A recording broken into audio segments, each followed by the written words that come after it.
السلام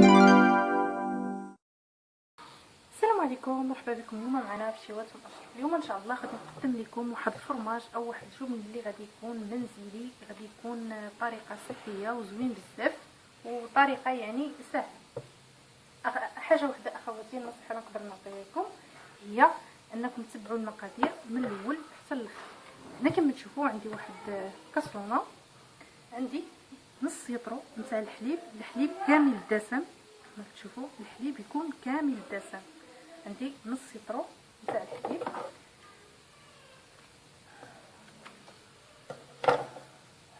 نوضعو بسم الله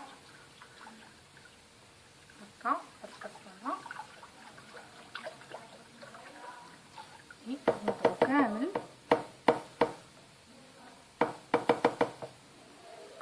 غادي نشعل عليه. هنا اخوتي غادي نشلت عليه كما كتشوفوا، وغادي نتسناه غير يدفى على ما نقدرش ندير فيه الاصبع نتاعي، وغادي نكمل باقي المكونات. هنا اخوتي من بعد ما دفى وليت ما كنقدرش ندير الاصبع نتاعي، غادي نجيب هنا معلقه كبيره نتاع الزبده اللي تكونوا كتستعملوها، والقليل نتاع الملح هكا.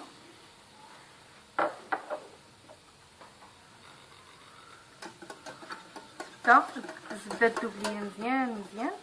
هنا اخوتي من بعد ما دابت ليا هاد الزبده مزيان غادي نضيف هنا 4 القطع نتاع الجبن مثلثات او مربعات هكا، 4 القطع.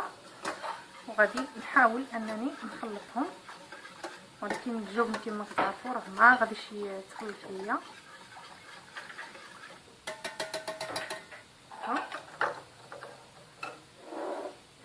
غادي نجيب ميكسور يدوي كما كتشوفوا، وغادي نبدا نطحن فيه حتى ما يبقاوش هذوك الحبيبات نتاع الجبن.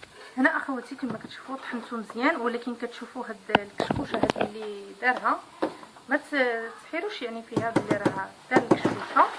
مجرد اننا غادي نضيف عليه من بعد ما طحنت هذاك الجبن مزيان غادي نضيف هنايا 3 المعالق عامرين نتاع النشا كما كتشوفوا. هنا اخوتي غادي نبدا نضيف هاد النشا غير بشويه ونحرك باش ما يتكتلش ليا على شكل كوسال هكا. نوضعو غير بشويه ونحركو مزيان حتى نحسو به راه ما بقاش فيه ديك الحبيبات، وعاد نديروه مره ثانيه يغلي هكا. نمسح هذاك النشا اللي بقى ليا في الجبانيه هكا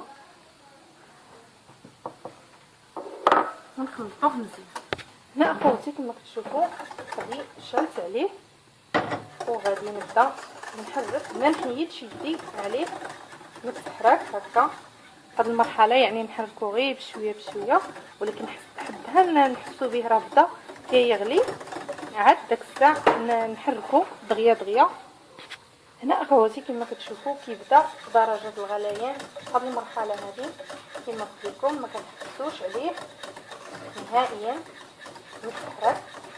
لاحظوا هذيك الكشكوشه يعني ما كتبقاش فيه كما كتشوفوا هكا عن قرب، يعني ما كتبقاش فيه صفه نهائيه، وكتحسوا به هكا يعني ناعم وكريمي بزاف، يعني ما نحسوش هاد المرحله يتحرك هكا.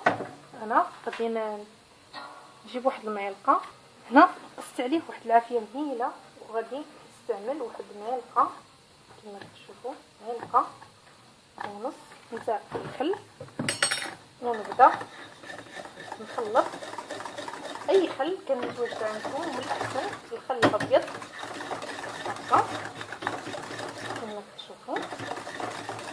نحرك واحد ثواني قليله يعني وعافيه مهيله كما كتشوفوا هكا. وغادي نطفي عليه في هذه المرحله، وغادي نوريكم الاناء اللي غادي نوضعو فيه. هنا كما كتشوفوا يعني ما نحركوه، يعني كنبقاو حداه ملي كنبداو حتى كنساليوه وحنا حداه باش ما يلصقش لينا وتجي هكا النسمه نتاع تلصق. انا هنا كما كتشوفوا عندي هاد الكاس هذا درت فيه بلاستيكه نقيه طبيعه الحال، وغادي نبدا بسم الله نفرغ هاد الفرماج كما كتشوفوا. الجبن عندي هنايا كامل هنا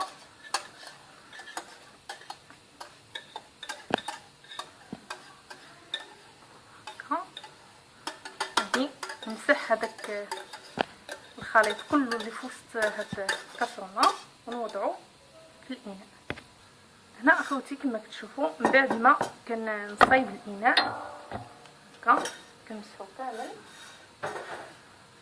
هنا غادي تجي المرحله نتاع اننا باش نحيدو منه الهواء هكا، كنهزو غير البلاستيكه وكنبقاو نحيدو منها الهواء هكا صافي. هنا في هذه المرحله هكا غادي نسد عليه هكا ونخليه هكا، ما غاديش نحط عليه شي طبيسيل صغيور هكا باش يعطيني الشكل اللي راني باغياه. غادي نوضعو هكا واحد ربع ساعه تتحيد منه ديك السخونيه الزايده. من بعد ما غادي دوز هذيك ربع ساعه غادي نحطو في الثلاجه، ماشي في المجمد، غير في الثلاجه، يعني في بلاصه الخضر والفواكه حتى يعني كيبرد على خاطرو نقدروا نبيتوه ليله كامله.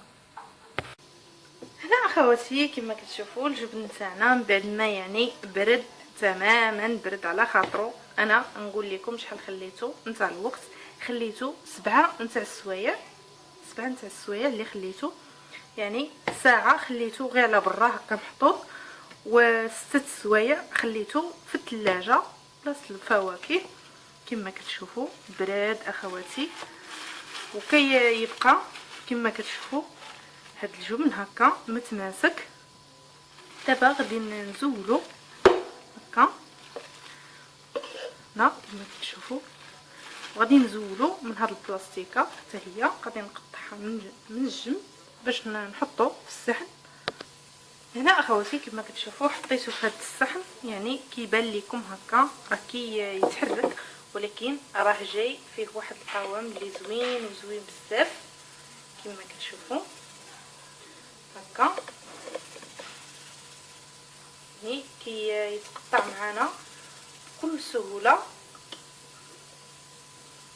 غادي نوريكم القوام تاعو، ولكن راه ما كيتقطعش كما كتشوفوا، واخا يعني هكا كيبان لكم ناعم، ولكن صدقوني راه ما كيتقطعش، يعني حالو حال الجبن الحقيقي كما كتشوفوا هكا. يعني غير جربوه وعطيوه الوقت نتاعو، وراه ان شاء الله غادي ينجح معكم.